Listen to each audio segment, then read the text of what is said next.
Good evening, everybody, and welcome.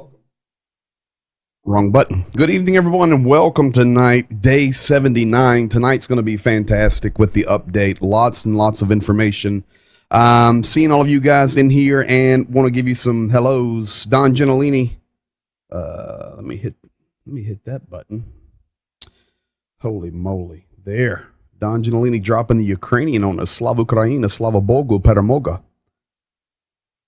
Glory to Ukraine. Glory to God. Victory. Evening, peeps. What's up, JDO? Lynn Fireball and Mr. Baseball, Harold. Wilberforce, God bless you. Just talking to you just a second ago. Let's see here. Thursday night prayer group lifted Ukraine for the Lord last night. Awesome. Barbara Roth, good evening. Florida. Rick Berry, God bless you as always. Roe Gammon, Richmond, Virginia. Welcome to you. Losiers, welcome to you tonight. I see you there. Kim Porter, God bless you. Ben Waldron, greetings to you, my friend, out there in Carson City, Nevada. Oh, hola, Medic Trevor. Bob Piccarilli, I did not rob your closet tonight. Paul Kiss, our resident Canadian, Pennsylvania. Let's go run away and blow some bridges up. That sounds good. Hello, all. Ricochet, chiming in from down south in Florida. Yeah, quite a bit of activity on bridges today. Some good, some no good. But we'll get into all of it, and we will be fully updated here in just a few moments. Shirley Phelps, welcome to you, checking in from Washington State. I think I saw Larry and Deborah over here. God bless you, Andrea Schoaf, all of you guys there. Sam Winters, hey. Finally made it back from baseball game, Heather Chado, Knoxville, Tennessee. Larry, Deborah, Greg, we liked how you concluded last night with a message of hope. Yes, thank you. Stephen Terry Olsgaard, Mongolian Barbecue, and the Catching You Live update. Awesome. When are we going to end this madness? When we win the war.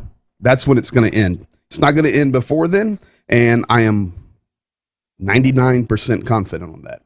Can't say 100, but I absolutely will say 99% on that. So, day 79, May the 13th, and unbelievable. We are documenting this. I was thinking, hopefully the war is over before day 100, but I was thinking today, if we're still going at day 100, and if it is, I will be going. Don should join us when we go to Finland. I'd love to travel with Don Gentilini. He's the legend. I was thinking, because I have everything indexed. Everything from day one. Every video, every picture, every statement, every script. My binder clip is showing. Where's, oh, right there. JDO. Now I'll show you two of them right there. Right there's two binder clips. I need to do a zoom in. That guy, you must have like a 80-inch big screen. You're something else, JDO. Much appreciated. So I was thinking, if we get to day 100, I was working on stuff today. I may go back and do a quick run through. I wouldn't take long to do it because we'd have to update the events of the day, but do a quick run through of every title that has happened in the first 100 days, and it probably would tell us the story of the war. So anyway, lots of stuff tonight, tons, and I think you're going to be encouraged in some areas and educated in others, and going to be good. All right, here we go. I want to start over here. I don't want to start with Verashuk tonight. I want to start right here. Kingdom Kids raises over $1,400 in April for Ukraine. So I want to give a big shout out. This was done by children. In Lifespring Church. This is in Greensburg, Pennsylvania, outside of Pittsburgh. Kingdom Kids raises over $1,400 in April. Help change little lives in Ukraine. And I can tell you, we will make sure that that $1,400 is going to be touching some kids' lives there. So thank you, Angie Kuhn and Greensburg, Pennsylvania Life Spring Church, Pastor Dale Adams. I've got a question for you guys. We've been doing a little bit of this, and I think it's kind of enjoyable. So this country has deemed the flag of Ukraine officially an international symbol of freedom. They are hanging it in their streets. They are hanging it everywhere, government buildings, and it was marked by the government as a symbol of freedom. You can see it there in the street. So I'm not going to tell you the answer, but if you guys want to give a chat out, I will let you know when somebody gets it right. The country deeming the Ukrainian flag as a symbol of freedom. I wanted to give you an update. Now, this is only through May 11, but as I couldn't get up to 13 yet, but where are refugees fleeing to? And you can see that, but we have eclipsed now 6 million refugees. So that's a lot of people, folks. 6 million, and between 8 and 10 million inside of Ukraine itself displaced. So that's 14 million people up to 16 million. If we just use the number 14 million, Finland, Wilberforce. No, sir. 14 million would be 33% of the pre-war population of 42 million. So here in the U.S., that would equate to about 110 million people would either be gone or displaced. So it's quite crazy. A couple of other number of things I want to give you before we look at some maps, and I've got some video tonight for you as well. 94.3 billion. Remember, when I'm teaching you Russian and or Ukrainian with the Slavic alphabet, that milliard there is not million, it is billion. 94.3 billion in damages. The number one thing damaged in Ukraine, and unfortunately it will take a long time to restore this, $31.4 billion in damage just to bridges. $31.4 billion equally in homes and dwellings, residential dwellings, and then another 10 billion in travel in airport train. So folks, think about that. Gas, there is none. In fact, there was a release today. I've got it right here. Republic of Congo, no. JDO, whatever country is, they could use some. Scotland, no. Hey there, John McElvey. Newcastle, PA, you must be on a trip. Welcome. Borisland, UK, no. All right, I wasn't going to do this, but I'll go back and show it to you one more time. Right here. I'll even make it bigger for everybody. Which country has deemed Ukrainian flag a symbol of freedom? Let's look at the signs. 3, 2, 1. All right, we'll see what happens with you guys there. No gas. So I'm going to go to the map now, and I'm going to tell you, and I've got the list right here that was released by Kyiv today. Let me go here for you, and I want to show you this right quick. So, Kyiv, no gasoline. You're in a line for over a mile, and you can get 5 liters. Kherson, we know where Kherson is, occupied, no gasoline.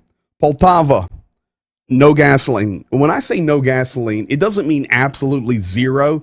It means you're going to wait in line for a mile or 2 or 3 or have none. Probably similar to the 70s gas issues in the United States. Sumy, no gasoline. Dnipro, no gasoline. Mykolaiv or Nikolaev, no gasoline.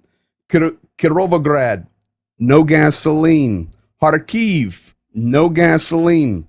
Folks, they're having a serious struggle with the fuel, and we're approaching that 2 week time that President Zelensky said he would have the fuel flowing in again from Europe. And they do have plans. There is fuel en route, but it's going to take quite a while to get it back in. Elena Vlasiuk. It takes the Ukrainian to get it. Rita Berryman, let's see. Hello. Korea, Poland, South Korea, South Korea. I bet you Wilbur copycat. Sorry for your loss, John. Yeah, sorry for your loss there, Mr. McElvey. It is Japan. Japan made the Ukrainian flag a national symbol of freedom. So those are the areas right there that are struggling with the fuel issue. Now today, I will also want to share with you something else, but before we do that, let me give you this one right here. Meanwhile, Russia's oil revenue up 50% this year, despite the boycott. International Energy Administration says, and it's a fact, folks. It's a fact. So they're still having plenty of cash flow. Now, I want to talk about the bridges. Somebody was talking about bridges a little bit earlier. And I want to talk about the bridges. So this is good and bad.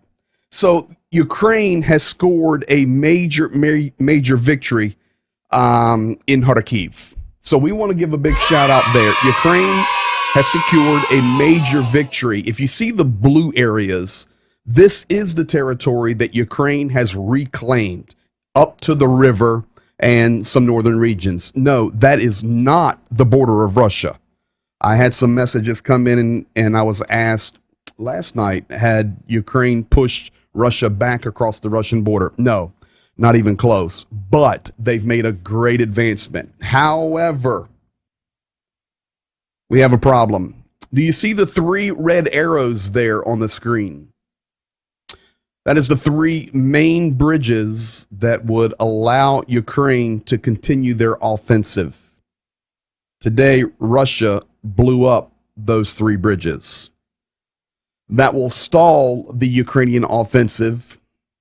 But on the other side, it will also stall Russia's ability to attack that area again. So pretty much in the Kharkiv area, Ukraine has secured a victory. They have pushed the Russian forces back across the river and north out of the city. Unfortunately, Russia is still able to shell Kharkiv even from that distance. It's not that far, but they have pushed them back. But the 3 bridges is prohibiting Ukraine from pushing further on the counteroffensive. But at the same time, it's also ensuring that Russia cannot come back across as easily. The next situation that we have developing today is in the city of Lysychansk. Now, maybe you do not know this city. We've spoken of it. This would be in the pinch, and we'll look at the map on that in just a second. This is not Lugansk. This is Lysychansk. And Lysychansk is a city of 100,000 people. It's now completely empty. People have either went to Russia, people have tried to escape towards Slavyansk and Kramatorsk, or they're hiding in the underground basements and bunkers. And Lysychansk is an extremely key city that Russia is trying to take. In fact, I've got some pictures here of Lysychansk. This is the first one. 100,000 population. This was a picture from today in Lysychansk. And you look at that as maybe someone that has never been to Ukraine or been to Russia or been into Eastern Europe. There's no people. This is a city of 100,000 people. In this culture, there is never a moment that goes by that there are not people in the streets, especially in the daylight. Normally, what you would see is people walking up and down the streets. On the right, under the blue awning, is a bus stop. On the left, a sidewalk. You would see people in the streets. I do not care which street, which alley. The winters are so rough that when the weather gets better, everybody stays in the street. And I don't mean that negatively. They just stay in the streets. They're taking walks. There would be people out selling ice cream, giving pony rides. There's no people in the streets in Lysychansk. Here's another place. No people in the streets. And what you need to understand is, do not buy the propaganda that this is Russian people. Yeah, they speak Russian here, but it's 66% Ukrainian. 66,000 of the population is Ukrainian, 33% Russian, 1% Belarusian. And Lysychansk is now, and I'm going to go back to that map, is now going to be a key focus. Now, I'm going to show you what's happening. Where's my little thing? Meanwhile, USA oil leases canceled. Pipelines remain closed. That's correct. Wilberforce was wrong first. Yeah. You lost to the Ukrainian. Lena, congratulations to you. All right, I'm going to flip back over to the map here. I want to show you a couple of things. Boom, right here. And so we've pushed back in Kharkiv. We still have a zoom they've taken. They've wrapped back around here.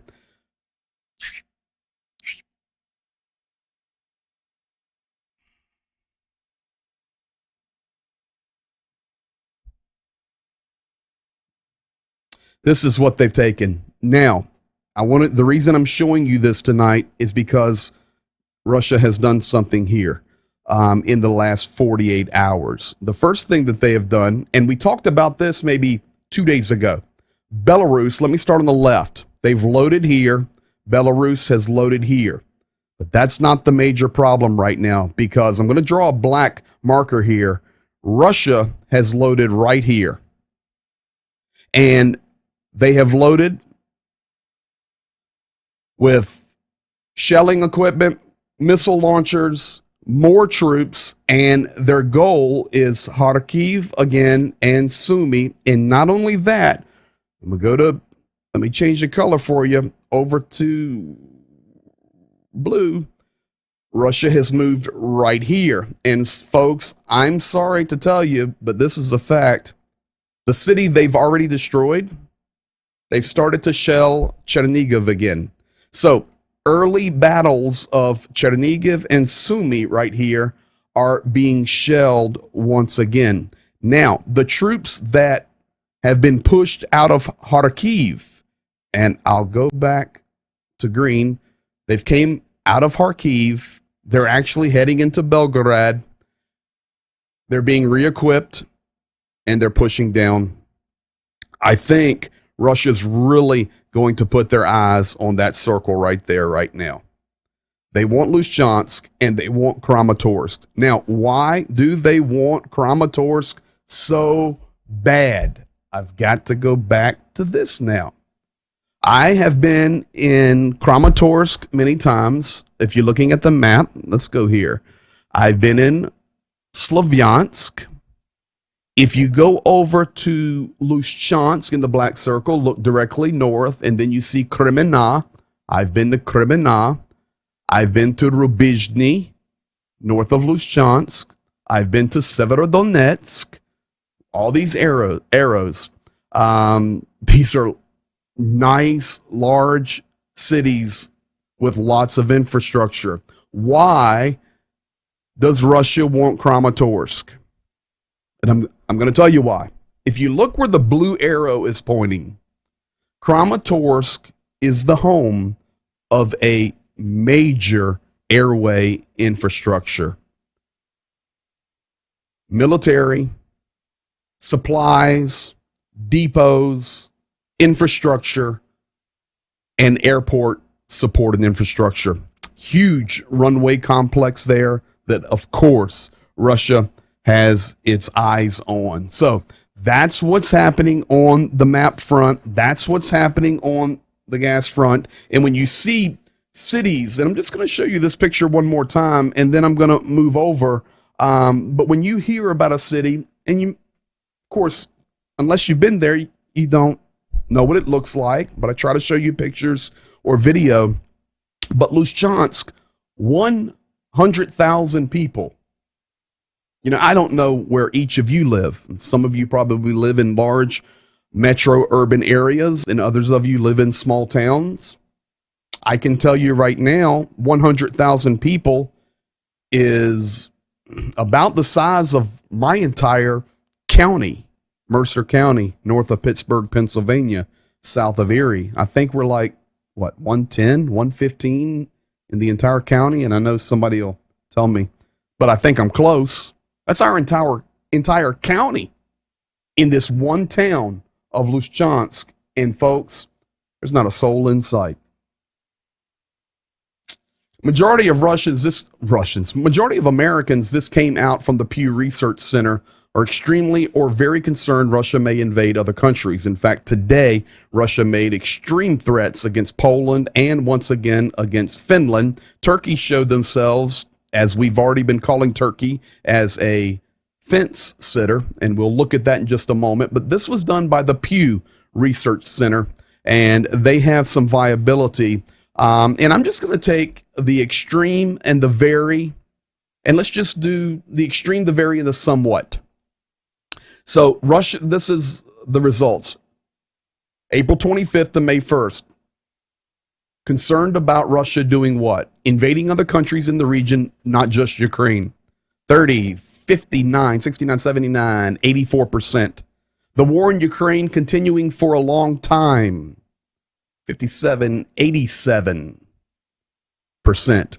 Ukraine being defeated and taken over by Russia. 84%. U.S. and NATO support for Ukraine leading to a U.S. war with Russia. 82%. This is what Americans, the Pew leadership, are thinking. You know what, Medic Trevor? 116,000. There we have it, Bob. Thank you, sir. I knew somebody would answer me. That's our county. That's our entire county in one little town there. Medic Trevor, you're right. It's time to load up. They're listening this time, I believe. Lesson from Mariupol. No civilian left in town gets treated like a civilian. You're right. They're taken and put into camps, filtration, whatever else it may be. I'm getting ready to show you guys something that's going to shock you. Maybe, maybe not. But before we do that, a couple of key things here. Ukraine is removing, there is a monument, and the three flags you see there on the left is Belarus. The middle flag is actually Russia. It's the red, white, and blue, and then Ukraine on the right. This is a monument that stands right in the corner where Belarus, Ukraine, and Russian territories come together. Kind of like the four corners we have here in the United States, where those four states come together. But theirs, where these three nations come together, and they created a joint monument decades ago. It's called Three Sisters. It was erected on the border in the Chernihiv region. This monument stood for the sisterhood of three nations. It is actually on Ukrainian dirt. They're blowing it up. Good for you, Ukraine.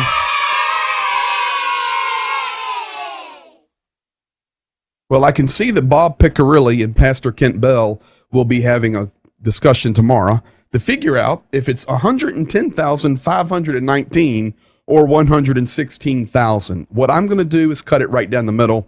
113,000 folks live in Mercer County. How about that?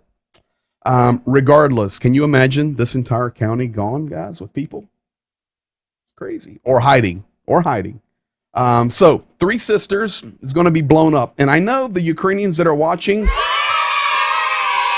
they're cheering. Right here. Now, folks, I'm going to get into something that Zhenya and I have discussed. And I've spoken to Zhenya today. Doing well, recovering still. The bottom line is, folks, he's exhausted. He'll be with me tomorrow night. Latvia, Lithuania, Estonia. In fact, let me just go here. I don't want to assume that we know all of this. So let's go here, and I'm going to show you something here. You know, we've been in these countries so many times we just take it for granted. So here's Ukraine. Sorry, guys, for the orange, but I wanted to mark this. They'll be yelled at me tomorrow. Greg, why didn't you use blue or yellow? Why did you use orange? Everything's cool. I'm marking the whole nation. So here is, of course, Ukraine. And then I'm just going to give us the Polish border in red. And I'm going to wrap around Belarus on purpose because that's basically Russia.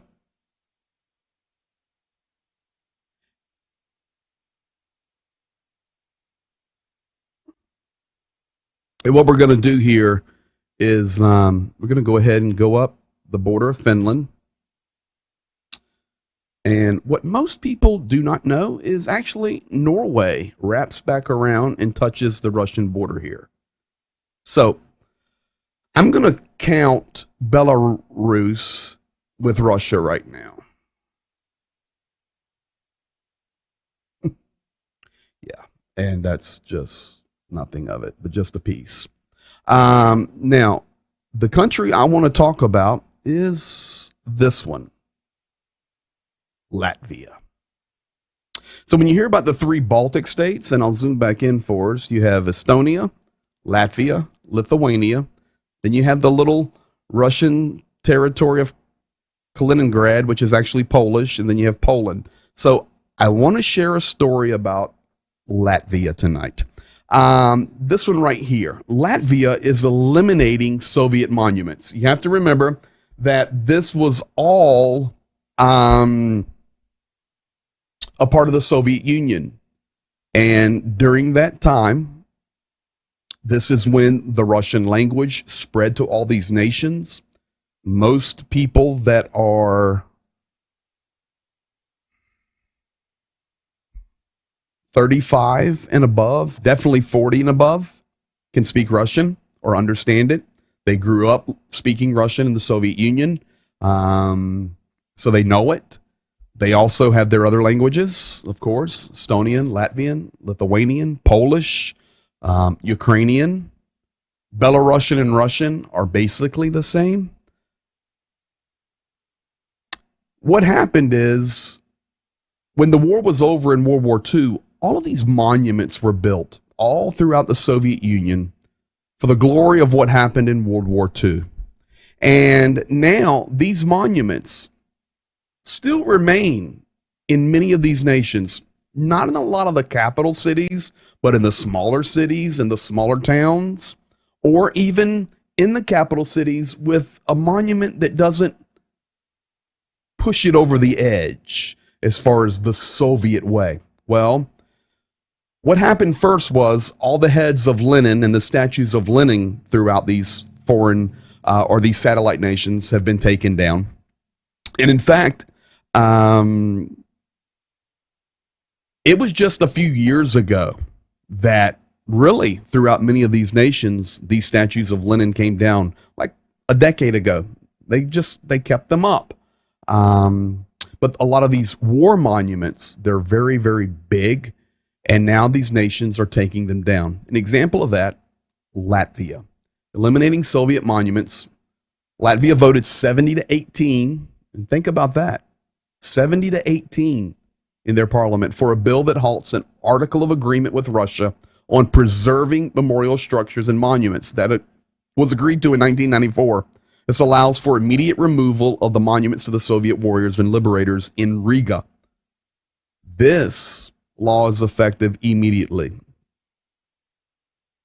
Now, Jane and I were talking the other night, and we were talking about the behavior of people, and we didn't talk about this on the air. We talked about it after the program. He goes, man, Greg, and I can ask him about it. Maybe tomorrow night we'll talk about that, and he can tell you himself. But what we were talking about was the people that are screaming, murder the Ukrainians, they're Nazis, Many of those people, those Russians, are not in Russia. For example, we even talked about many of the leaders out of Moscow, Putin's own family, Peskov's family, Lavrov's family. They're not in Russia. They live in mansions scattered throughout Europe. If Russia was so great and doing such a great thing for the world by eliminating the Nazis in Ukraine, why wouldn't you be there? And what's interesting, the population of Russians in Latvia is pretty significant.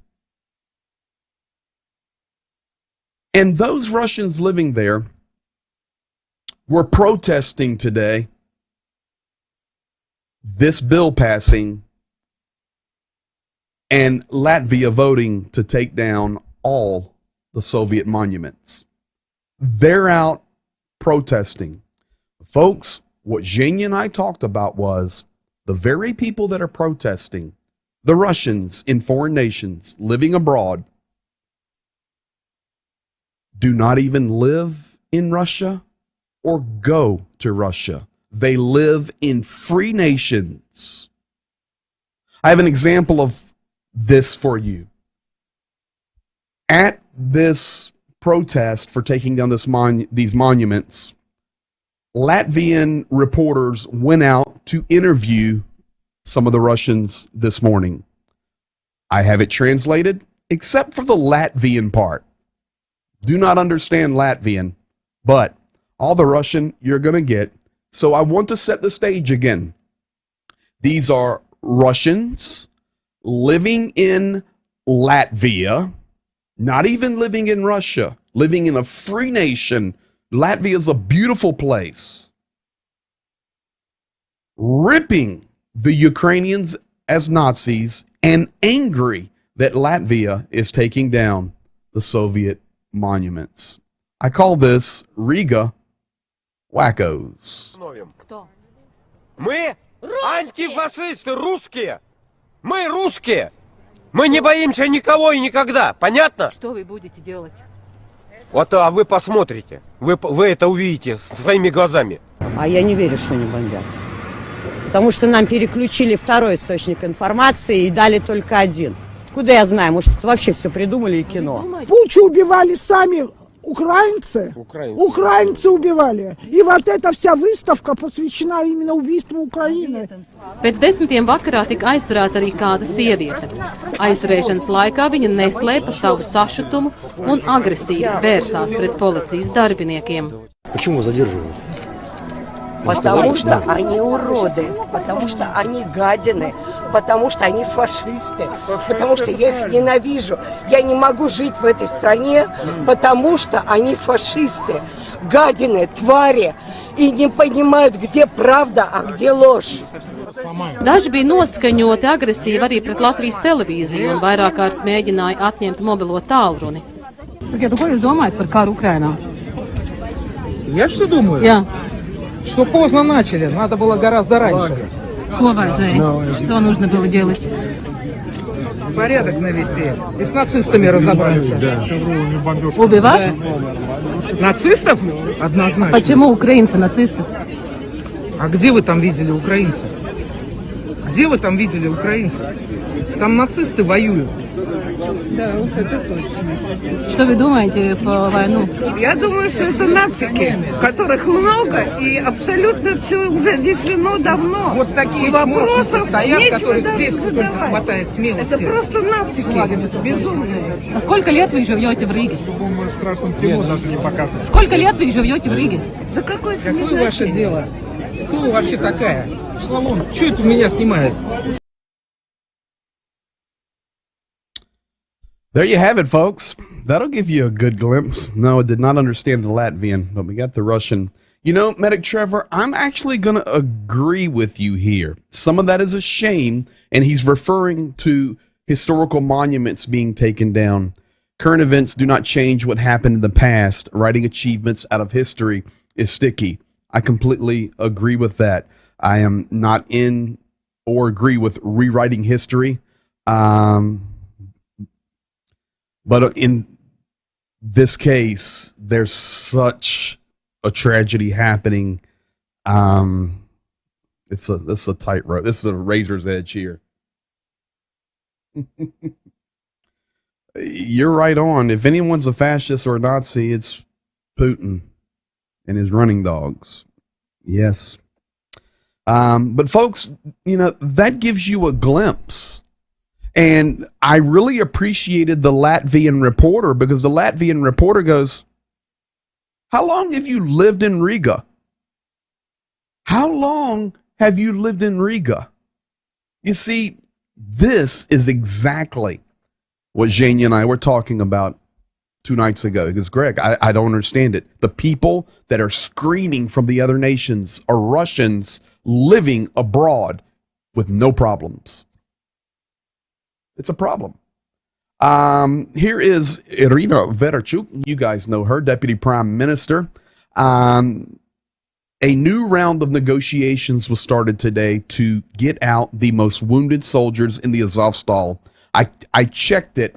I had this slide made probably 4 hours ago, but I checked it right before I went online, and this has not been successful yet. She said, we started a new round of negotiations to create a roadmap for evacuation special operation. We asked to begin with the heavily wounded. The Red Cross, and she was specific to say the International Red Cross, meeting today with the Russian forces. Our stipulations with the Red Cross and UN are based on a non-negotiable mandate, and we require a signed document detailing the evacuation. We are ready to sign, said Irina Vereshchuk. That is not any other document other than trying to get the wounded out of Azovstal. She added that besides the Azov, there are the 36th Marines, Border Guards, National Guard, and other representatives of Ukraine's armed forces that are stuck there. We realize the guys must be saved, and she emphasized, also adding that Turkey will be the mediating party in this round on negotiations. In fact, Turkey sent a message to Moscow saying, listen, today we will send a ship to Bryansk, bring the wounded there, we will take them to Turkey. And that has not been agreed upon either. There's no agreements. But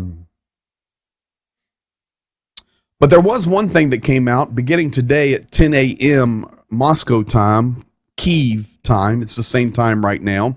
The Russian forces will be opening, and that's what the article on the right says. It was released on the 12th, started on the 13th at 10 a.m. Will be opening humanitarian corridors in Donetsk, Lugansk, Kharkiv, and Crimea for safe passage direction to Russia. So they're going to do their own extraction, humanitarian corridors, and they've been doing this. They just steal them. But now they're going to do it under the guise of humanitarian corridors, and we're going to help people get to safety in Russia from these cities. They're also ready to open additional corridors for civilians, now listen, to leave the regions controlled by Kyiv and Ukrainian administrations and other foreign countries. That's what the article says. Let me interpret that for you. We're ready to rescue you from the evils of Kyiv, Poland, and of course, America, who controls Ukraine. That is what that can be interpreted to mean, I promise you. Boris Johnson, I talked about this a little bit last night, and I wanted to pull the quote. Relations between Russian President Vladimir Putin and the West cannot be restored. I made a mention of this, but I wanted to show the exact quote. Putin cannot return to the world stage after his invasion of Ukraine. He grossly violated human rights, international law. He is guilty of an absolutely barbaric attack on a completely innocent country, and normalizing relations with him is to make the same mistake that we made in 2014. Boris Johnson, it's not happening. And I would like to just add to this. Many people still talking about we can just get back to normal. Nobody can, of course, can say 100%. So I'm not saying 100%. But I definitely would put it way, way higher than 9 out of 10 or 90%. It's not going back to normal. It's not going to happen. Vladimir Putin sees everything that everybody says. He hears everything that every nation says. He's watching Finland come into NATO. He's watching Ukraine put up a stiff resistance. He's watching his forces get smacked with the 777s from the United States and other heavier gear that has arrived from Great Britain. Do you really think he's just going to go back home? It's not going to happen. I'm not saying that this is going to go to a nuclear war or anything of that nature. But do not be naive to think that they're just going to go home. They're not. They're going to continue, and they truly want more than Ukraine. Well, we've been talking about Turkey.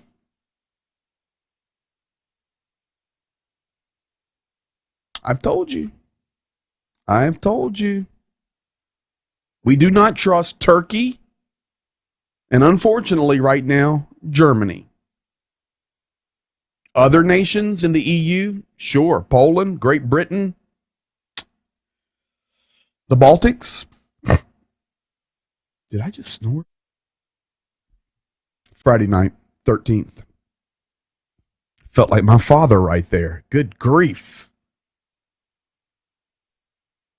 Unfortunately, I may have to move France to that list. Show you that in a second. Today, President Erdogan came out and declared that Turkey opposes Finland and Sweden joining NATO. Turkey's president says his country is not favorable to Finland and Sweden joining NATO, as they are considering doing. And I know the question you have next. Here's the answer. Note that in order for a country to become a full member of NATO, all members of the alliance must approve the application. One nay can mess it up. You know, Medic Trevor, you're spot on, sir. It's where I was going. That's a great way for Turkey to get expelled because Finland's coming in. And the pot continues to brew. It's difficult to trust Turkey. And yes, we're thankful they've done some decent things, but these are the problems in the core foundation of that Turkish mentality. Concerned about Turkey. President Zelensky today had to basically fight for Ukrainians' viewpoint in relation to the war. Why? And I have his speeches, and we were going to translate them for you, but he came down to the same statement, and this was the statement. Would the nations around us stop telling us what we're going to do? For example, he referred to the president of Turkey talking about what Finland can do and Sweden can do in joining NATO. He had a direct reprimand to President Macron of France. He had a direct reprimand to other leaders of Europe who were suggesting that maybe we just let Donbass go. Maybe we let Lugansk go. Maybe we let Donetsk go. Maybe we forget about Crimea. And you know what? I'm sorry we lost Kherson, but you still have Ukraine. And he said, no, we will never recognize the autonomy of Donbass region. Stop trying to give our territory away. We will not give our territory away. Let me flip over to this right quick.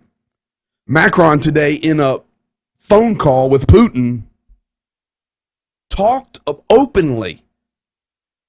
Number one, that we need peace. Number two, please let the wounded out. But number three, I'm going to negotiate with Zelensky to give up territory and we allow Putin to go back home. Macron suggested Ukraine give up some of its sovereignty to allow Putin to save face, says Zelensky. Zelensky said, No way. We're not giving up any of our dirt. And then you have Chancellor Scholz. 3 points from my long phone call with Putin today. So today, Macron and Scholz had conversations with Putin. There must be a ceasefire in Ukraine as quickly as possible. The claim that Nazis are in power is false. Now think about that statement for a second. Do you really think Putin's going to back up on that? No. Why? Because Putin multiple times, beginning on February the 24th, directly said we are going to liberate the Nazis to denazify Ukraine. Putin cannot now say, you know what, Scholz, you're right. There really isn't Nazis there. It's not going to happen. He's not going backwards. I also reminded him about Russia's responsibility for the global food situation, which is actually really, really messed up. And the United States released a video on that. I'll show it to you in just a moment. But before we get there, I have a little video for you for a smile.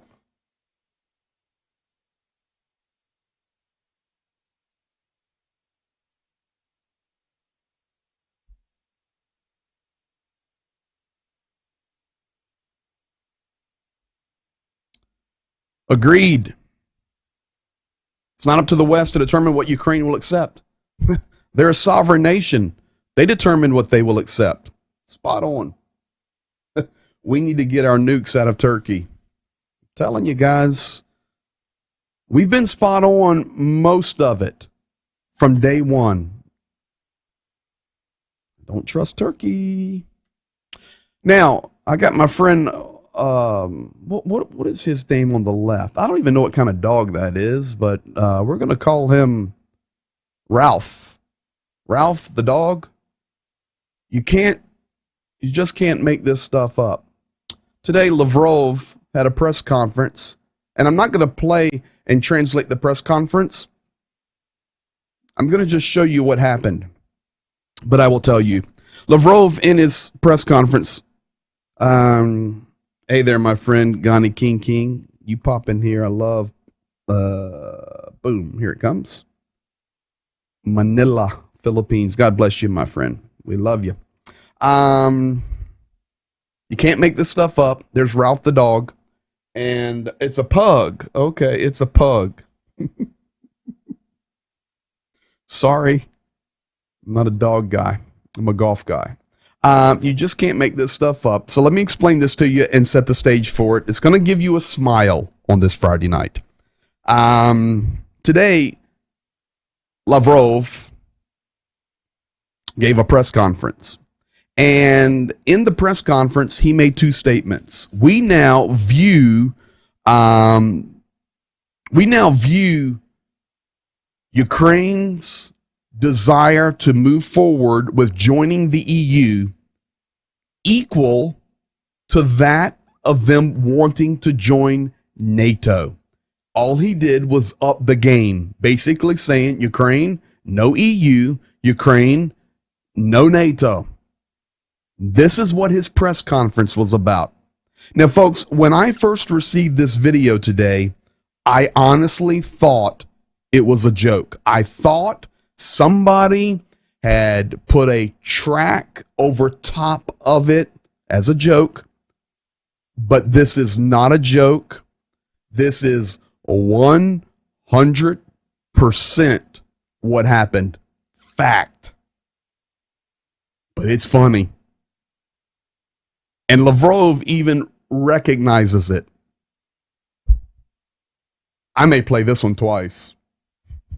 Here he is giving his press conference. Вокруг Европейского Союза мы обсудили положение в Центральной Азии, в том числе...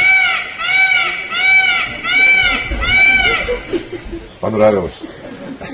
Заявил о том, что Евросоюз обязан играть активную роль в обеспечении безопасности, регулируется имеющимися, действующими межправительственными соглашениями, достижению согласия между всеми. Теперь остальное с Павлиным давайте. They had to stop the press conference, folks. What happened?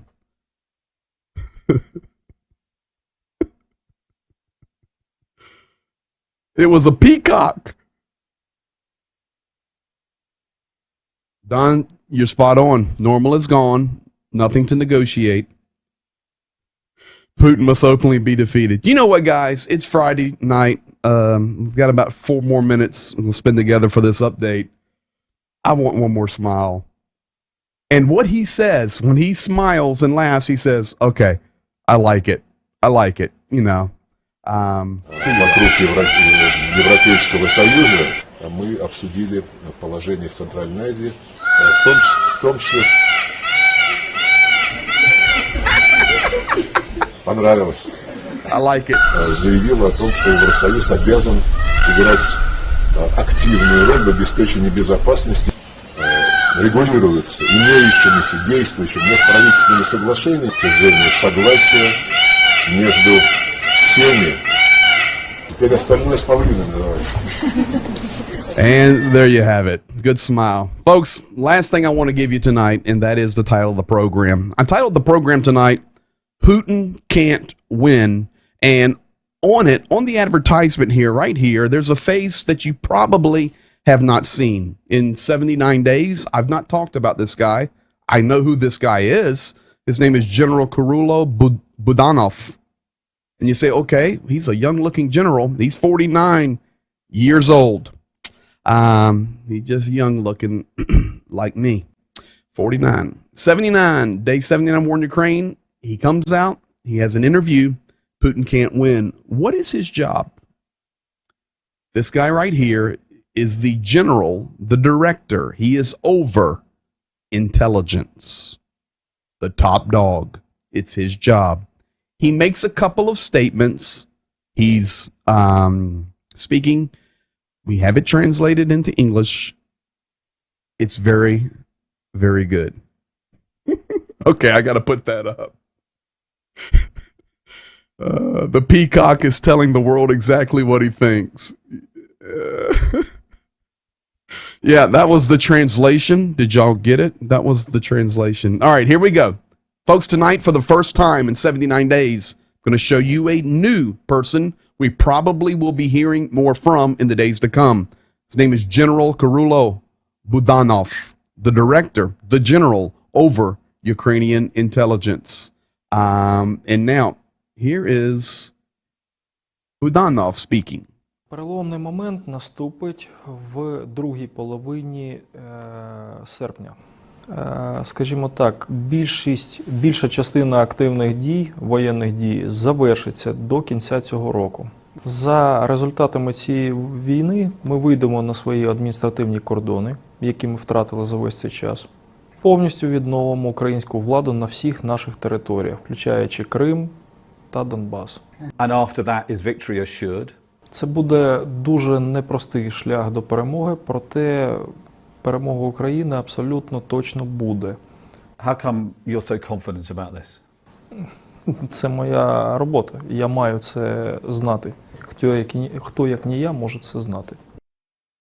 Це все призведе до зміни політичного керівництва Російської Федерації. Такі процеси вже запущені і вони вже рухаються в цьому напрямі. Do you mean a coup is already happening in Russia? Так, рух в цьому напряму вже розпочався і його вже неможливо зупинити. Єдине, що я можу сказати, що ми абсолютно це підтверджуємо. Він знаходиться в досить негарному психоемоційному та фізіологічному стані. Він дуже сильно хворий. У нього одночасно у нього кілька значних захворювань, одне з яких це є рак. There you have it. That is direct. He was interviewed by Sky News, and he's laying it out there. Not only is Ukraine going to win, he sees some peaking in August, winning by the end of the year, and it will lead to a regime change, and Putin's very sick. And the guy asked him, how do you know this? He goes, it's my job. Now we're hearing it from somebody else, and we will see. But that is Budanov, a new guy for you to know and be aware of his face. The last thing I want to share with you tonight, typically on Fridays, I like to give you an update, folks, and here you go. $102,264. Did he defect? No, he's Ukrainian. 36. Come on, Lena.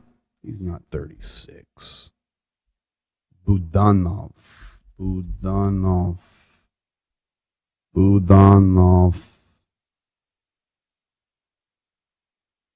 Oh, go back. Budanov.